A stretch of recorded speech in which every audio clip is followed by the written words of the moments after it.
Welcome everybody. This is the online webinar guidance for switching to online learning. I am Rushton Hurley. I'm grateful that you are joining us. If you are watching this as a recording, know that there is plenty of information on the nextvista.org site related to instructional continuity. And I'll be giving you links as we go that will help you get to some of these different spots if you are trying to find your way to them. This webinar is going to go about 35 minutes or so. And so if you're like, wait, I thought a half hour, I apologize ahead of time. But first, I need to pass out a few thanks. So let's do a few thank yous. First, Richard Byrne at Free Tech for Teachers. He has been sharing all kinds of very cool things about technology for years. And if you have not become a fan of his and spent time on his site, you should. A thank you to the people at FETC. So the Future of Education Technology Conference, and Jen Womble in particular for getting word out about these webinars. To John Carippo and the team at Q. Q20 has been converted to an online conference. So if you are thinking in terms of like trying to get involved in that, now is not a bad time to go over and take a good look at that. And then also the good folks at ISTE. And if you are a member of ISTE, make sure you are getting involved in the ISTE Commons discussions. There has been so much good advice shared in the ISTE Commons. Questions about how to make these kinds of switches, about what kind of tools to use. And if you haven't taken a look over there, go to ISTE.org and take a look. You can also get back via these slides. There'll be a link to these slides on the webinars page as soon as I can get to it, which will be in the next few hours. And I hope that you will find lots of good advice there and with all of these other folks as well. So next Wednesday, there are people who really want to be told, hey, I need a plan for activities for my students while we're all online. I'm going to be doing another pair of opportunities. It's the same webinar at 1 o'clock and 4 o'clock Pacific, 4 o'clock and 7 o'clock Eastern next Wednesday, called Activities Across Grade Levels. We'll look at 3 possible activities and what they look like at different grade levels. I hope you will join us for that. It is good to meet you. My name is Rushton Hurley. I am a former high school teacher, a former principal of an online school, and I run a little Save the World effort called Next Vista for Learning. Nextvista.org is a library of videos by and for teachers and students everywhere, free to use, free to contribute to, free to download from, and it's my own little attempt to save the universe from ignorance, one creative video at a time. Thank you very much. Our point there is that we want to be able to share the cool things that kids and teachers create in order to help them understand that they have something to give as well, that they can teach as well, and lots of kids can develop a lot of academic confidence that way. We'll move on. So the library looks a little like this, where lots of academic videos, videos about communities, videos about service to others. We're doing a couple of contests right now, which I'll describe towards the end. That might be a very good activity for your kids while they're doing online learning. So we'll discuss that a little bit going forward. But let's zero in on what we're doing here. There's a lot of information I'm going to be covering over the next half hour, so fasten your seatbelts. Here we go. Understand what this won't be. This is not going to be a discussion of the virus, the coronavirus. There's lots of good information out there about that. The Centers for Disease Control and Prevention, particularly good site. But if you need help on that front, you can certainly find it. If you can't find it, ping me and I will get a link to you that will help you out. This is also not going to be a webinar about a whole bunch of tools. Sometimes when you see resources for online learning, it's just a bunch of links. And my feeling is that what we need is an explanation of those pieces, or even better, how to think about what it means to be doing these things at all. And so what we're doing today is more along those lines. And let's do a little bit of history. In the beginning of February, I was in touch with my friend Sandra, who is in Beijing. And she was telling me about their sudden switch to online learning at their school, the Keystone Academy in Beijing. And soon after, friends in Shanghai, Dennis and Daniel and Chris, began sharing ideas about what they were doing as a function of having to switch as well. Their podcasts are very strong on this front. On our resources page on the guide site that we have, we'll get you to those. If you haven't already found that site, I will make sure towards the end that I give you all the information for doing so. If you go to nextvista.org, there's also a link off the front page. But soon after, only about 2 weeks later, 2 weeks ago yesterday, Japan closed its schools, and now teachers are scrambling, in Japan to say, oh, okay, what do we need to copy off over the weekend to send home with students? And other schools were beginning to look at online learning in ways that they hadn't before. So Nate with Nagoya International School in Nagoya was telling me how their team came together that next Monday, Tuesday, and Wednesday to figure everything out and start doing online instruction Thursday. These things can happen very, very fast. It was just 8 days ago that schools in many parts of France and all across Iran and all over Italy were closed as a way to minimize the transmission of the virus as well. So you can bet that loads of teachers were in a position of this could be serious, followed suddenly by our school is closed. How do you deal with this kind of thing? So there have been some interesting moments along the way.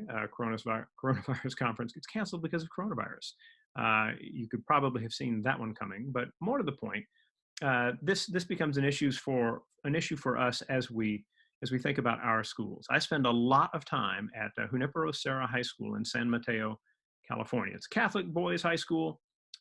Great team, a lot of great kids. They take a bunch of 13-year-old knuckleheads and turn them into good young men by the time they graduate. Pretty impressive.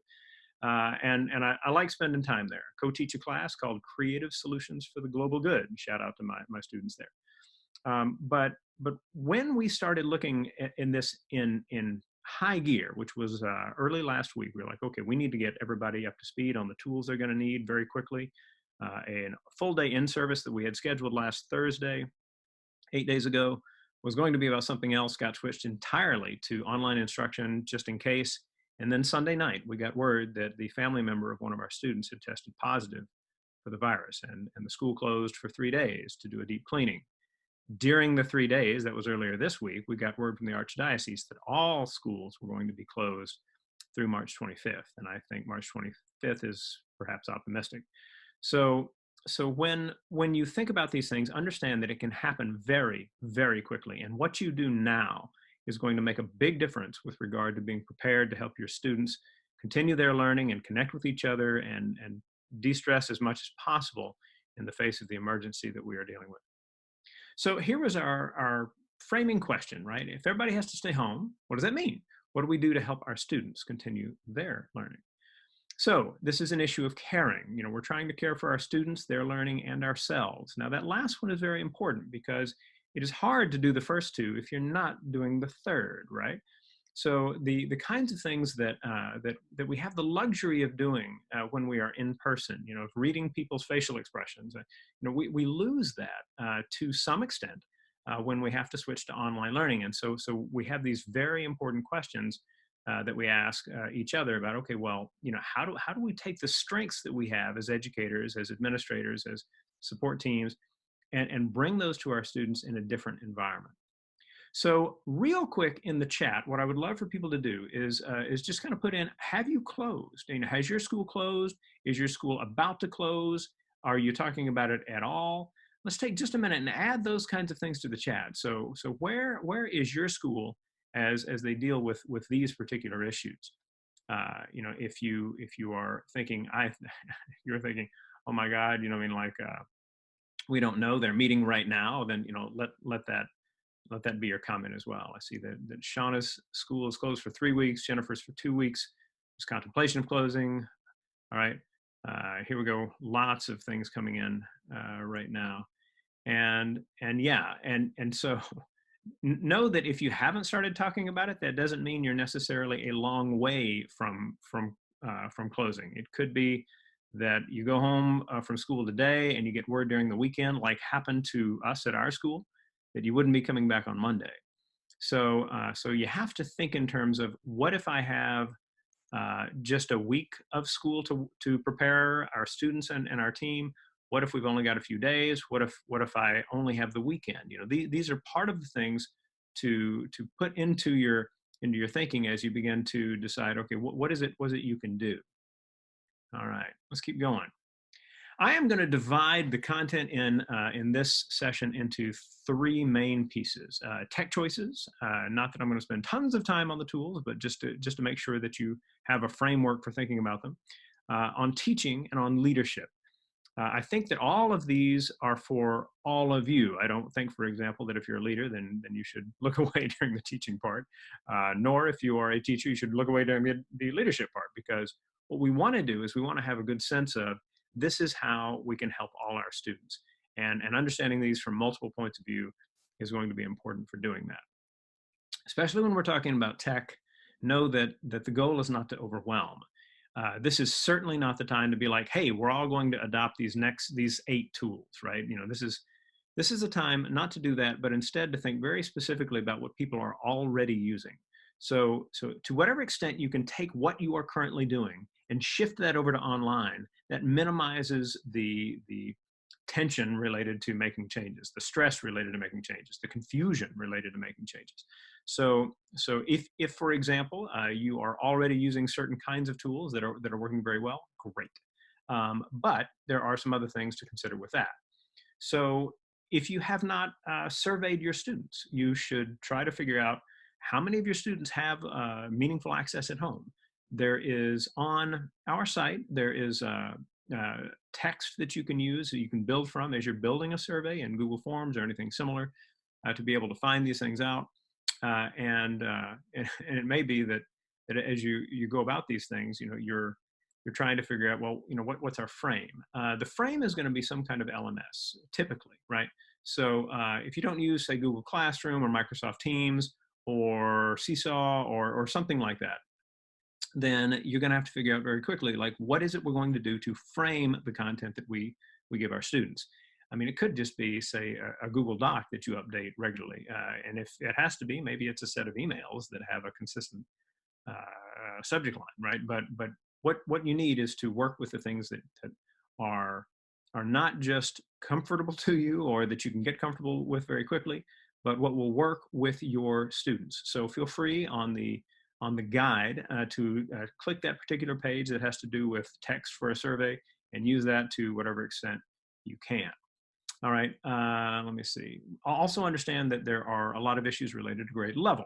So you're looking at something very different for high schoolers than you would, say, for first and second graders, kindergartners, for example. And the younger they are, the more you're probably requiring help from parents who may also be, say, working from home because they can't go to work, but maybe they're not. Maybe maybe folks are kicking in and their grandparents have come over to watch the kids while school is closed. These kinds of things are legitimate concerns. So given that, it may be that at any point in the day, the kids can connect and find out more from you about what kind of things are happening, but also that the instructions that you put out have to be good. Understand that for those who don't have access, it may be that you're in a district that has the ability to share out devices and mobile hotspots to kids who will need it. You may not be. And if so, you need to know, well, what is it they can do? There will be families where the only real connection they have to the internet is on a mobile phone. So if that's the case, what can you do with that? What can you try to include in the things that you do that will work for those? We'll talk a little bit more about that in the teaching section as well. Along these lines as well, simplify your instructions, simplify your focus on what kinds of things you're going to be covering, because you're trying to get this thought across to your students. You're trying to probably get this across to their parents or guardians as well. So important piece there. And then finally, understand that the technology that you use should help students connect. What do I mean by that? In China, there are students who've been in their apartments for the last 45 days, right? Very, very hard to be away from their peers, their friends, and their teachers as well. The teachers they may be the only caring, stable adults in the kids' lives, right? So to whatever extent you can set up systems by which you are connecting with them, this will be important. All right. One quick word about equity. Equity is one of those issues that comes up in a lot of different ways. But let me speak to a conversation I had recently with a teacher who said, well, we have a lot of kids who don't have good access or any access at home. Equitably, what we'll need to do is just not give them instruction at all. I could not disagree more. Yes, it creates a certain sense of equity if across your school everybody is not learning at the same non-speed, shall we say. But in terms of equity between your students and the students in schools and districts where they are continuing the instruction and are helping kids cope with these situations and learning using the wonderful resources that are available, that's a very different question related to equity, right?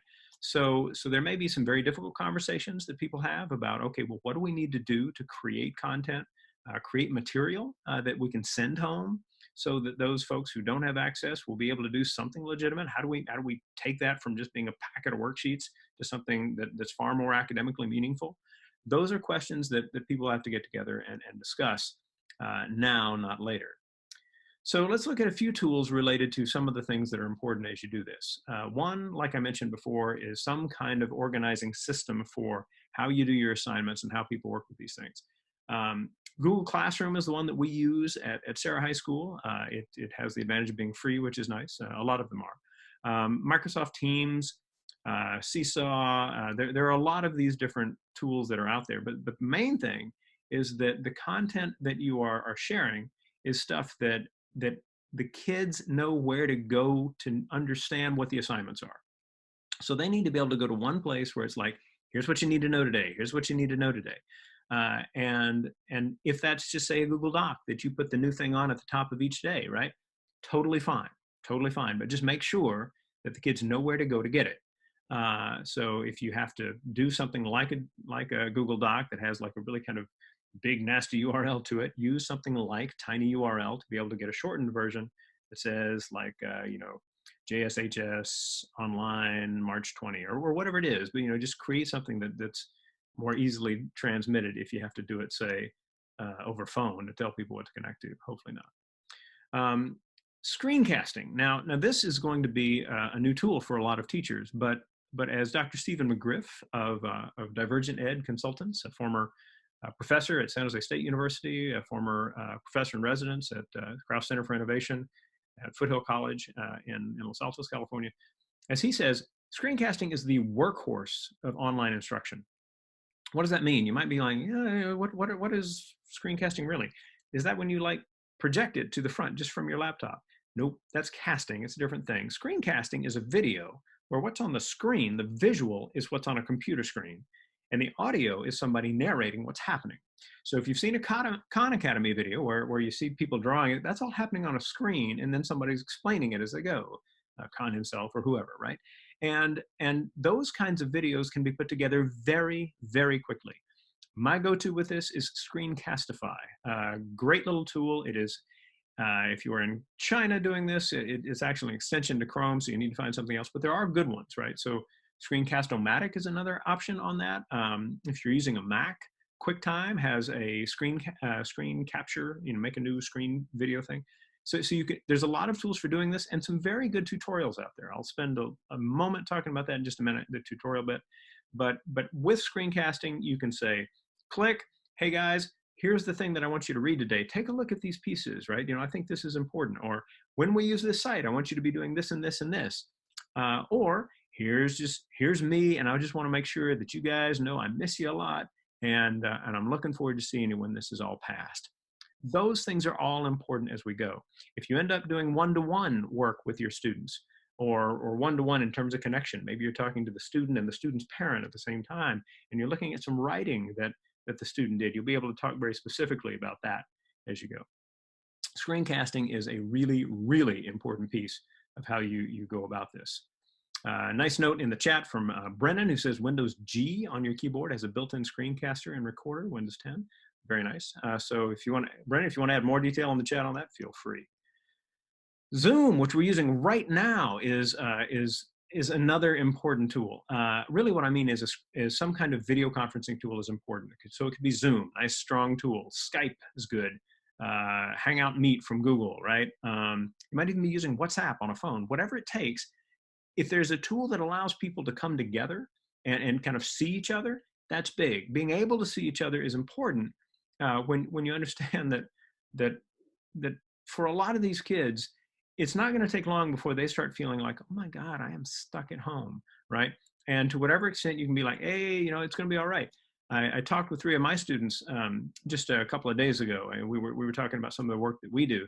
And I asked him, I said, what kind of things are working well here? He said, well, I like having more flexibility over when I do work, and that's always great.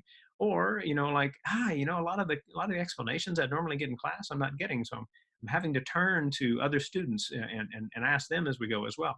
Whatever it takes to keep those connections going, and they begin to learn to do something that would be intensely valuable to them, which is learn to take control of their own learning rather than being spoon-fed everything.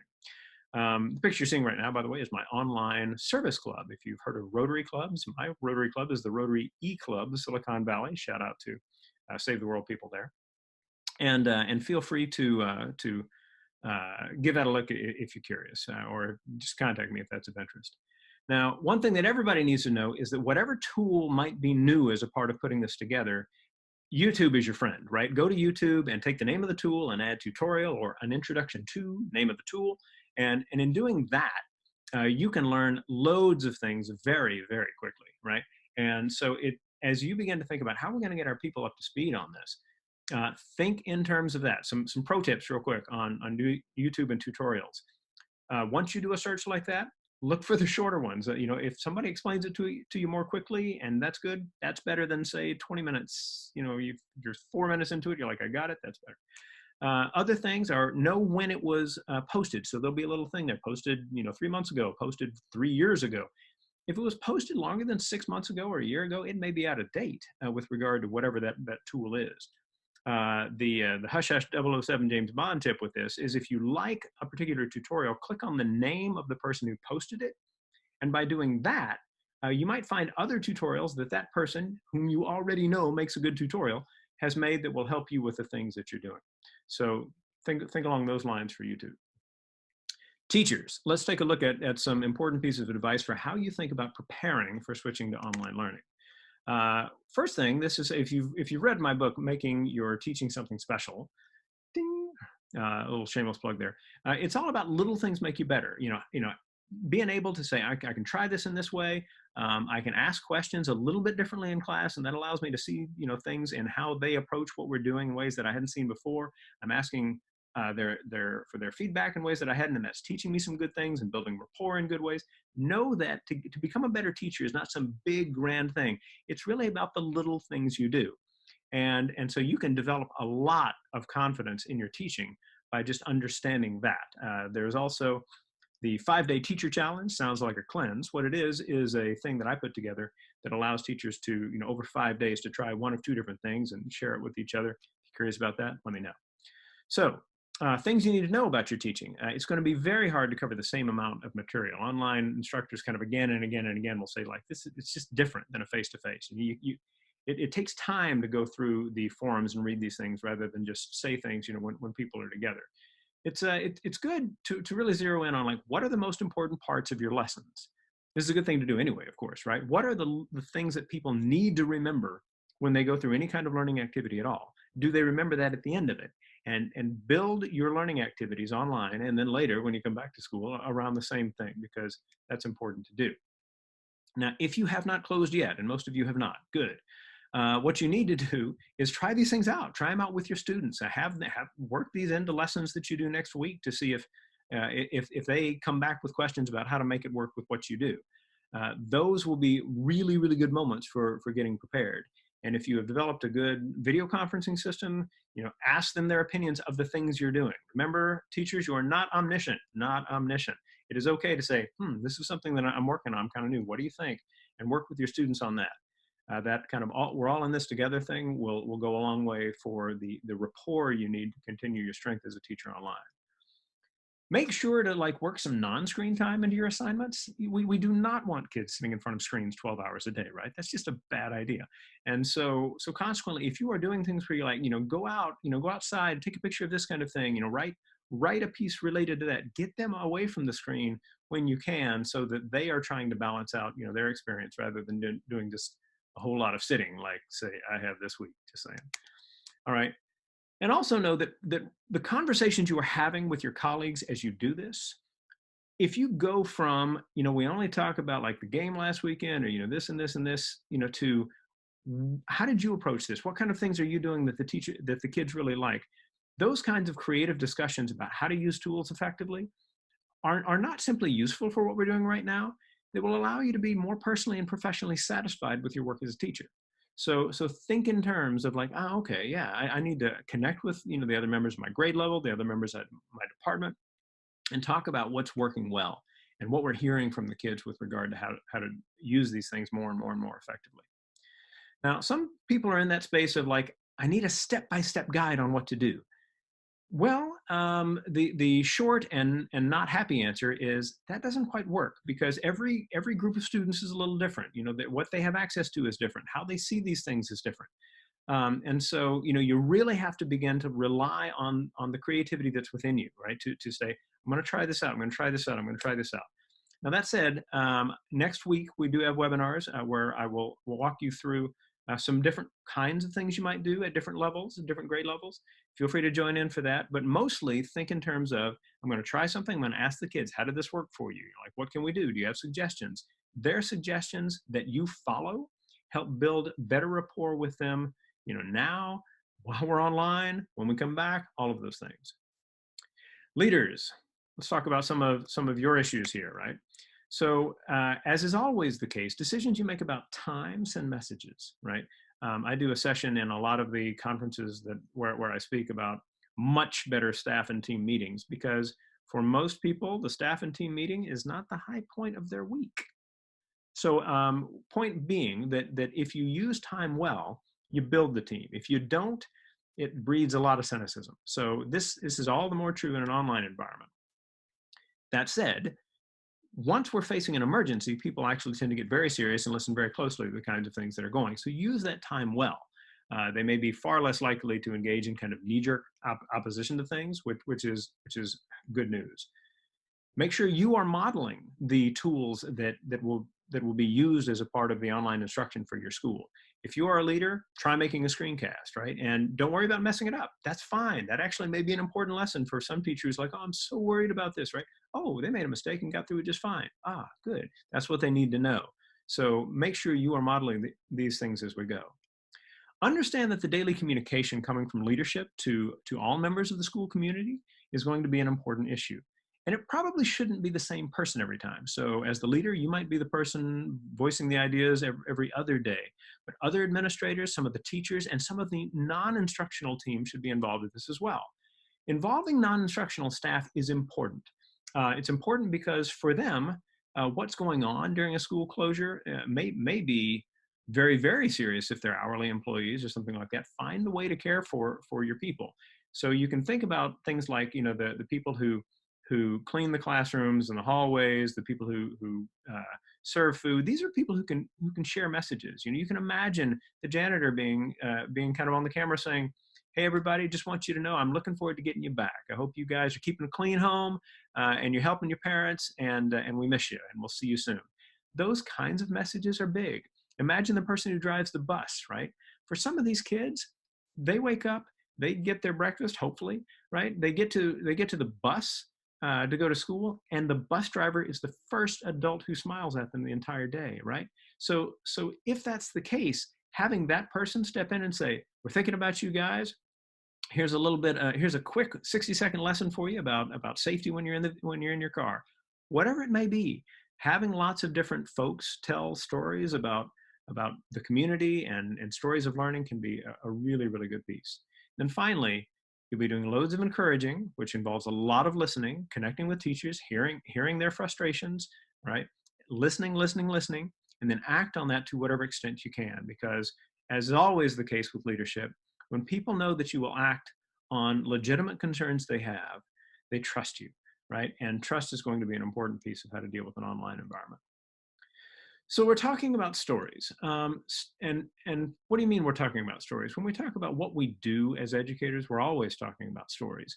What we experience as a part of this will be a story. And so perhaps use that as part of the effort to keep things a little bit lighter. For example, at our school right now, we have a video contest going on called One of the Coolest. And you might say, well, what's that?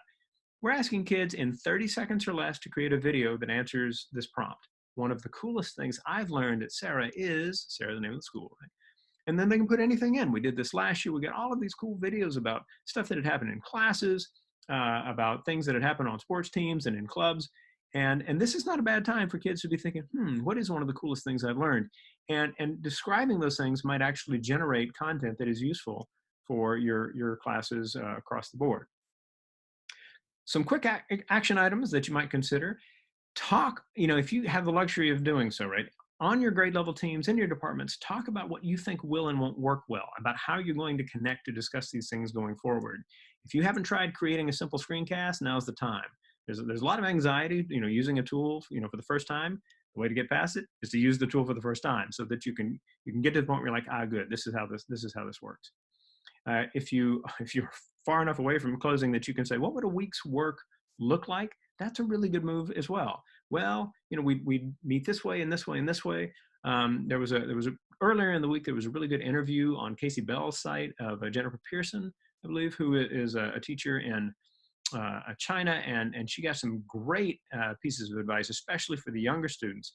That resource is on our encouragement resources page in the guide. You can go to that page where she has summarized the different things that she said in the interview that can be really, really helpful for your teams as they talk about the stuff that's important to them. And finally, know that you're probably a far more creative person than you might guess. All of us have creativity within us. It's just a matter of whether we use it. And so as you begin to think about trying these different things, you're tapping into your creativity. See what works, see what doesn't. Not everything will. That's okay. But you need to understand this could be a long haul.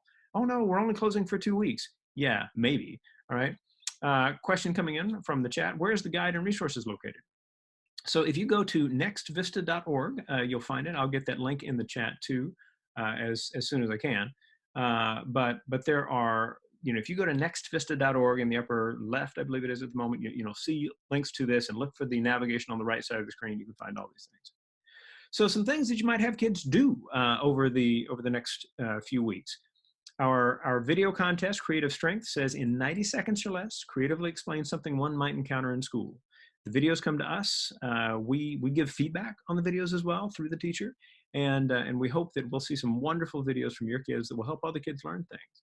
Teachers can enter this as well. If you're like, I'm at home, I need to do something, create a video that can help your kids learn something and have fun with it. Let's make that video something that we can highlight on our site as well. We have the service video contest, service via video. Kids could be researching online, organizations that do good for others, and create little video stories about that work. We hope that that's something that you'll get involved with, first because kids need to know that their ability to tell a story can help folks who are trying to do good in the community. Most nonprofits are underfunded, under-resourced, understaffed, and overworked. So if kids come along and say, we want to make a video about what you do, it's a one brain cell decision. I've written a couple of books on making your school better and making your teaching better. I hope you'll give those a look. Those support my little nonprofit as well. In December, my third book, Technology, Teamwork, and Excellence, came out from the National Catholic Education Association, although the advice for principals and leaders is for any school. I'd welcome your thoughts on that. Stay in touch with me. With all of these, if you want to do any kind of book study with your team, I'll be happy to do a video conference with those people doing a book study for free. If you're interested in doing it, just contact me and be happy to do it. So if you have questions, I am happy to answer them. But first, let me wind down the recording. So for all of you who are joining today, thank you very much for doing so. I hope that you will find a lot of good pieces here. If you go to tinyurl.com/rh-online20, you'll be able to get to the guide, specifically the resources and encouragement. That's the quick way of getting there. Nextvista.org is another way to get there as well. Many ways to get to the top of the mountain. So feel free to use those. You're also welcome to reach out to me directly. I'll send you links. Anyone who registered for this, I'll send you word about once we've got this recording up, that you can come back to that as well. So all of you out there, thank you very much for joining in. And while I'm about to stop the recording, I will stick around to be able to answer as many questions as possible. At CORE, know this. This is difficult, but we will get through this. We have loads of wonderful and talented people sharing ideas on this front all over the world. And you're part of a community that is working to deal with this in such a way that we all learn from it. If you get to the other end of this and your school team is all the stronger, you've done it right. Thank you again very much for taking part, and we will switch to questions now.